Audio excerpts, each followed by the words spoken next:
Hello everyone, a very good afternoon to all of you. मैं Shabnam, student of LLB, fourth semester, Shamsher Bahadur Saxena college of law, Makrauli Kalan, Rohtak. आज मैं इस Facebook page पर आप सभी का धन्यवाद करती हूँ और मैं धन्यवाद करती हूँ ऑनरेबल डायरेक्टर सर जिन्होंने हमें ये प्लेटफॉर्म दिया और हमारी स्टडी को रेगुलर रखने के लिए इस लॉकडाउन में भी मैं उनका धन्यवाद करती हूँ और सभी टीचर्स का धन्यवाद करती हूँ। और आज मैं स्पेशल थैंक्स करती हूँ मिस्टर संदीप पांचाल सर का, हम स्टूडेंट्स के फेवरेट सर, जिन्होंने मुझे मोटिवेट किया और मुझे इस लाइव प्रेजेंटेशन के लिए तैयार किया। आशा करती हूँ कि आप सभी फेसबुक पेज पर जुड़ गए होंगे और इसी के साथ मैं आज अपनी लाइव प्रेजेंटेशन स्टार्ट करती हूँ। मेरी लाइव प्रेजेंटेशन का टॉपिक है ऑर्गेनाइज्ड क्राइम। ऑर्गेनाइज्ड क्राइम में मैं सबसे पहले डिस्कस करूँगी कि ऑर्गेनाइज्ड क्या होता है। ऑर्गेनाइज्ड का मतलब तो आप लोगों को नाम से ही पता चल रहा होगा कि ऑर्गेनाइज्ड क्या होता है। ऑर्गेनाइज्ड का मतलब होता है कि कोई भी पर्सन है, कोई भी क्रिमिनल है, अगर वो किसी भी तरह की क्रिमिनल एक्टिविटी करना चाहता है तो उसके लिए उसको पहले उसे प्री प्लान करना एग्जीक्यूट करेगा। सबसे पहले वो उसे करने के लिए उसकी प्लानिंग करेगा, स्टेप बाय स्टेप वो ये देखेगा कि उसे सबसे पहले क्या करना है। उसके वो पहले नेचर देखना पड़ेगा उस क्राइम का कि उसका नेचर कैसा है और उसके बाद उसको उसमें मेंबर्स चाहिए। उसके मेंबर्स के बाद उसको क्या क्या उसमें चीज़ें चाहिए होंगी, ग्रुप्स कितने बनाने पड़ेंगे एंड देन वो उसे ऑर्गेनाइज करेगा। आफ्टर दैट मैं डिस्कस करूँगी क्राइम ऐसे क्राइम्स जो कि अनलॉफुल होते हैं या फिर फॉरबिडन बाय लॉ होते हैं, जिसमें एक पर्सन जो है नेग्लिजेंस करता है और वो नेग्लिजेंस के थ्रू कोई भी क्राइम कमिट करता है, वो भी गिल्ट माना जाएगा। फॉर एग्जांपल, एक पर्सन है, उसके पास गन है, वो इंटेंशनली किसी को हर्ट तो नहीं करना चाहता, इंजर्ड तो नहीं करना चाहता, लेकिन फिर भी वो जब गन से फायर करता है तो उससे किसी थर्ड पर्सन को इंजरी हो जाती है, जिसकी वजह से वो पर्सन जो है इंजर्ड हो जाता है। वहाँ पर भी वो पर्सन जो है क्रिमिनल ही माना जाएगा, उसका वो क्राइम माना जाएगा, उसको क्राइम में कवर किया जाएगा। And now we can discuss about the meaning of organize crime. Organize crime जो है जिसमें दो या दो से ज़्यादा लोग मिलकर एक ग्रुप बनाते हैं और उसके बाद किसी भी तरह की क्रिमिनल एक्टिविटी करते हैं या फिर क्रिमिनल ऑफेंस करते हैं, जिसमें वो लोग उसको ऑर्गेनाइज करके उस क्राइम को कमिट करते हैं, उसको हम ऑर्गेनाइज क्राइम कहते हैं। नाउ जो ऑर्गेनाइज क्राइम होते हैं, इसमें जो अनलॉफुल एसोसिएशन बनाते हैं, ये लोग अनलॉफुल एसोसिएशंस के थ्रू अपने इलीगल एक्टिविटीज़ करते हैं और इलीगल वर्क करते हैं, जिनमें वो लोग फुल्ली एंगेज्ड होते हैं। वो सभी जो उसमें जो गैंग्स बनाई जाती हैं, वो मेंबर्स जो है सभी क्रिमिनल्स होते हैं। ये जो क्रिमिनल्स होते हैं, इसमें जो मेंबर्स बनाए जाते हैं, गैंग्स बनाए जाते हैं, किसी भी मेंबर्स को इनको फोर्सफुली एंगेज नहीं किया जाता है। इसमें जो ये मेंबर्स जो होते हैं, ये लोग अपनी खुद की म्यूचुअल कॉपरेशन से ही इसमें एंगेज किए जाते हैं। उनको किसी भी तरह के फोर्सफुली ये नहीं कहा जाता कि उन्हें इसमें एंगेज होना पड़ेगा, इसका पार्टिसिपेट करना पड़ेगा, इसका मेंबर बनना पड़ेगा। वो अपनी खुद की मर्ज़ी से ही उसके मेंबर बनते हैं।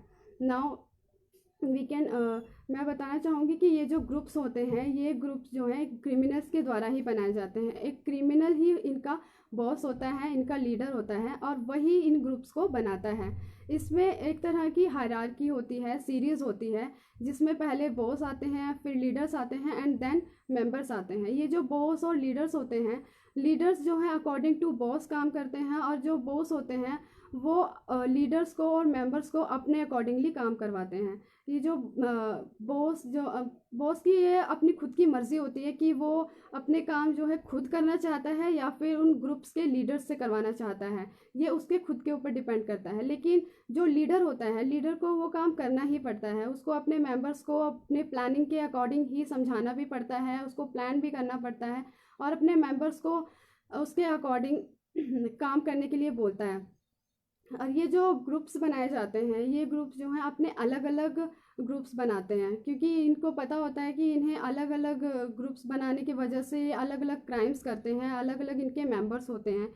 ये जो ग्रुप्स होते हैं, ये ग्रुप्स किसी भी ग्रुप में एंगेज नहीं होते हैं किसी भी तरह से, क्योंकि इनके अपने अलग ग्रुप्स होते हैं, अलग पार्टीज़ होती हैं, इसलिए ये लोग स्ट्रिक्टली होते हैं कि ये किसी भी ग्रुप में एंगेज ना हो किसी भी तरह से। लेकिन कहीं ना कहीं फिर भी कुछ ग्रुप्स ऐसे होते हैं जो एक दूसरे के साथ इंटरकनेक्टेड होते हैं। फॉर एग्जांपल क्लब्स में जो है हर तरह की लीगल और इलीगल एक्टिविटीज़ की जाती हैं, जैसे कि गैम्बलिंग और प्रोस्टिट्यूशंस, इस तरह के इलीगल वर्क्स भी किए जाते हैं उसमें। और ये जो इलीगल वर्क्स होते ये एक इलीगल पर्सन के द्वारा ही किए जाते हैं। ये जो वर्क्स होते हैं एक पर्सन जब ही करता है जब उसको पता होता है कि वो एक इलीगल एक्टिविटी करने वाला है।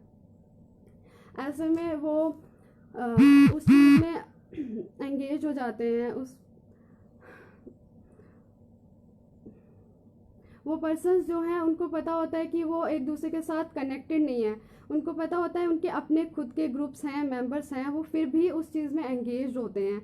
और वो इंटरकनेक्टेड इसलिए होते हैं क्योंकि उनके जो काम होते हैं वो एक ही क्लब में रहकर होते हैं, इसलिए वो एक दूसरे के साथ कनेक्टेड होते हैं, वरना उनका एक दूसरे के साथ किसी भी तरह का कोई लिंक नहीं होता है। नाउ मैं डिस्कस करूँगी प्रोफेसर सदरलैंड की डेफिनेशन। उन्होंने इन ऑर्गेनाइजेशन के थ्रू ये ऑब्ज़र्व किया था कि ये जो ऑर्गेनाइजेशंस हैं ये हमारे लॉज जो हैं उनके अगेंस्ट काम करते हैं, उनके अगेंस्ट ही चलते हैं, क्योंकि इनको ये होता है कि ये लोग किसी भी तरह की इलीगल एक्टिविटी करते हैं वो ऑब्वियस है कि हमारे लॉ के अगेंस्ट ही होगा, इसलिए वो ये एक्टिविटीज़ करते हैं।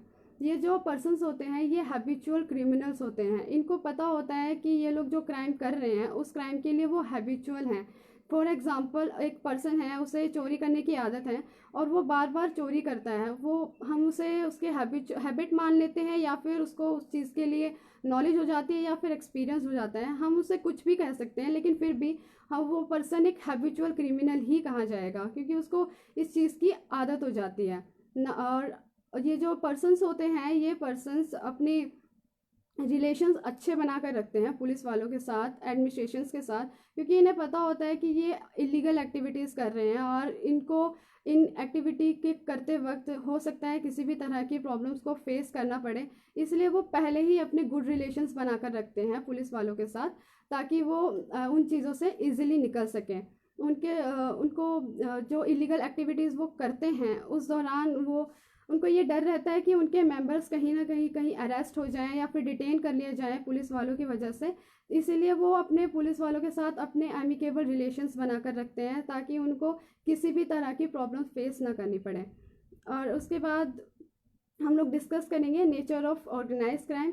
नेचर ऑफ ऑर्गेनाइज क्राइम में ये लोग नेचर पर डिपेंड करता है इनका क्राइम, कि ये लोग किस तरह से क्राइम करेंगे, इनका जो नेचर होता है क्राइम्स का उसके अकॉर्डिंग ही ये लोग वर्क करते हैं। सबसे पहले कोई भी क्रिमिनल है अगर वो किसी भी तरह का ऑफेंस करने वाला है, किसी भी तरह का ऑफेंस कमिट करने वाला है, उससे पहले वो प्लानिंग करेगा, उसके बाद प्लानिंग करके उसको ऑर्गेनाइज करेगा, ऑर्गेनाइज करके उसको ये देखेगा कि उसको ग्रुप्स कितने डिवाइड करने हैं, उसमें मेंबर्स कितने चाहिए, और उसके बाद ही वो उस प्लानिंग को, उस क्राइम को एग्जीक्यूट करेगा। उससे पहले वो कुछ नहीं कर सकता, क्योंकि उसे पता होता है कि वो जिस तरह का क्राइम कर रहा है उसके लिए उसे पहले मेंबर्स डिवाइड करने पड़ेंगे, ग्रुप्स डिवाइड करने पड़ेंगे, उसके बाद ही वो किसी भी तरह की इलीगल एक्टिविटी कर सकता है।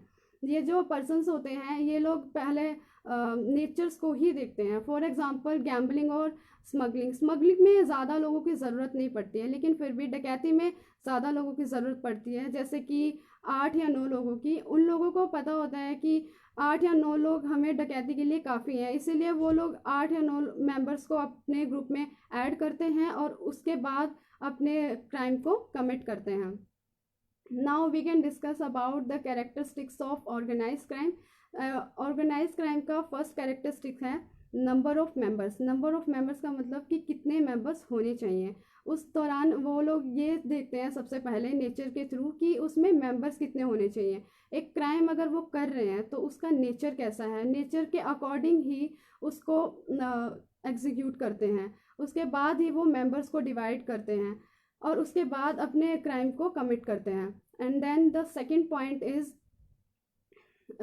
Is division of work. वो लोग अपने जो वर्क्स होते हैं, अपने जो मेंबर्स होते हैं, उनको वर्क डिवाइड करते हैं। उनको पता होता है कि अगर वो किसी भी तरह की इलीगल एक्टिविटी कर रहे हैं तो वहाँ पे वो किसी भी तरह की प्रॉब्लम फेस नहीं करना चाहते। इसीलिए वो पहले इस चीज़ का ध्यान रखते हैं कि उनको कोई प्रॉब्लम ना हो, इसीलिए वो सब कुछ प्री प्लान्ड करते हैं। उसके बाद वो अपने जो मेंबर्स होते हैं उनको वर्क डिवाइड करते हैं। वर्क डिवाइड करने के बाद उनको ये डिसाइड किया जाता है कि उसको कौन सा काम करना है, कौन सा काम नहीं करना है। एंड देन वो the third point is unchallenged leadership. वो लोग अनचैलेंज लीडरशिप करते हैं क्योंकि उनको पता होता है कि वो ऑलरेडी एक इलीगल एक्टिविटी में एंगेज्ड हैं। ऐसे में वो लोग इस चीज़ का ध्यान रखते हैं कि वो अपने बॉस या अपने लीडर को कभी चैलेंज ना करें, और अगर वो कहीं ना कहीं अपने लीडर या बॉस को चैलेंज करते हैं तो फिर वो पनिशेबल होते हैं बाय देयर बॉस और by their leader. And then the next point is plan manner. उनको हर चीज़, हर क्राइम करने से पहले अपना प्लान बनाना पड़ता है। सब कुछ वो प्लान मैनर के हिसाब से करते हैं। वो जब तक प्लान नहीं करते हैं तब तक उनको पता होता है कि अगर वो प्लान नहीं करते हैं अपने क्राइम करने से पहले तो हो सकता है उनको किसी भी तरह की प्रॉब्लम फेस करनी पड़े, या कोई थर्ड पर्सन आकर उनकी कोई बातें सुन ले, या बातें सुनकर वो पुलिस वालों से इन्फॉर्म कर दे और उनको प्रॉब्लम्स फेस करनी पड़े। इसलिए वो सब कुछ प्लान करते हैं और उसके बाद ही अपने क्राइम को कमिट करते हैं। And the next last point of characteristic is secrecy. वो लोग अपने ग्रुप्स में सीक्रेट बनाकर रखते हैं। जो वो पर्सन्स होते हैं, वो पर्सन्स अपने ग्रुप में जो है सीक्रेट बनाकर रखते हैं। अपने ग्रुप्स के बीच की बातें अपने ग्रुप्स में ही रखते हैं, किसी थर्ड पर्सन तक नहीं बताते हैं, क्योंकि उनको पता होता है कि अगर उनकी बातें लीक होती हैं तो फिर उनको पुलिस की वजह से या फिर किसी और वजह से प्रॉब्लम्स देखनी पड़ती हैं। इसलिए वो इस बात का अच्छे से ध्यान रखते हैं कि उनको कभी प्रॉब्लम ना हो, इसीलिए वो सब कुछ सीक्रेट बनाकर रखते हैं। Now we can discuss about the types of organized crime. The first type of organized crime, organized predatory crime. Organize predatory crime में होता है legal act by illegal way. जो भी पर्सन होता है, वो पर्सन जो है कोई भी लीगल एक्ट करता है लेकिन किसी इलीगल वे से, उसको हम प्रीडेटरी क्राइम में इन्वॉल्व करते हैं। प्रीडेटरी का मतलब होता है लूटपाट करना। कोई भी पर्सन है जो वो लूटपाट करता है बाय इलीगल वे, उसको हम प्रीडेटरी क्राइम में इन्वॉल्व करते हैं। इसमें प्रीडेटरी क्राइम में डायरेक्टली अफेक्ट जो है वो विक्टिम को होता है। जो विक्टिम होता है उसको वो डायरेक्टली अफेक्टेड होता है इस चीज़ से, वो बिना किसी एग्रीमेंट के भी उस चीज़ से अफेक्टेड होता है। फॉर एग्जांपल किडनैपिंग और robbery.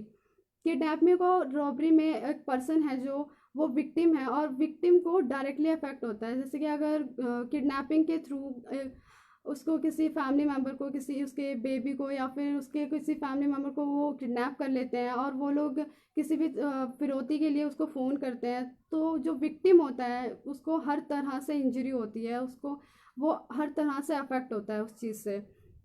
Now we can discuss about the second point of second type of organize crime. The second type of crime syndicate. Crime syndicate में ग्रुप ऑफ पीपल होता है। ये ग्रुप ऑफ पीपल जो है अपनी activities करते हैं, ऐसी एक्टिविटीज़ करते हैं जो कि फॉरबिडन बाय लॉ है, जो कि हमारे लॉ में अनलॉफुल है, वो एक्टिविटीज़ करते हैं। ये लोग पहले तो एक ग्रुप बनाते हैं, एक एसोसिएशंस बनाते हैं, उसके बाद ये लोग किसी भी तरह की एसोसिएशन बनाकर हमारे जो लॉज होते हैं उनके अगेंस्ट काम करते हैं। उनके अगेंस्ट जो कुछ भी उन्हें करना होता है हमारे लॉ के अगेंस्ट ही करते हैं। Now this third point is political graft. ये जो पॉलिटिकल ग्राफ्ट होते हैं, पॉलिटिकल ग्राफ्ट में जो हाईली रेपुटेटेड पर्सन्स होते हैं, पॉलिटिकल हाईली रेपुटेटेड पर्सन्स होते हैं, वो लोग एंगेज होते हैं इसमें, क्योंकि जो ये हाईली रेपुटेड पर्सन्स होते हैं ये लोग इलीगल काम करते हैं अपनी रेपुटेशन का यूज़ करके।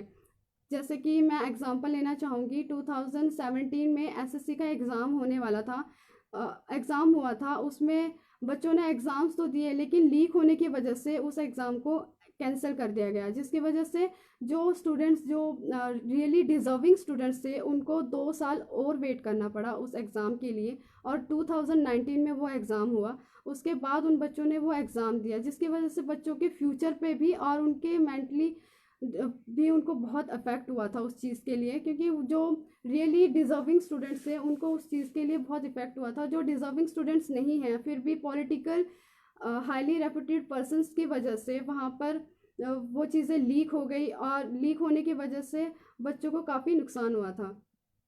और अब लास्ट में मैं डिस्कस करना चाहूँगी। जो गवर्नमेंट ने इस ऑर्गेनाइज क्राइम के रिलेटेड एक एक्ट पास किया था, अनऑथराइज्ड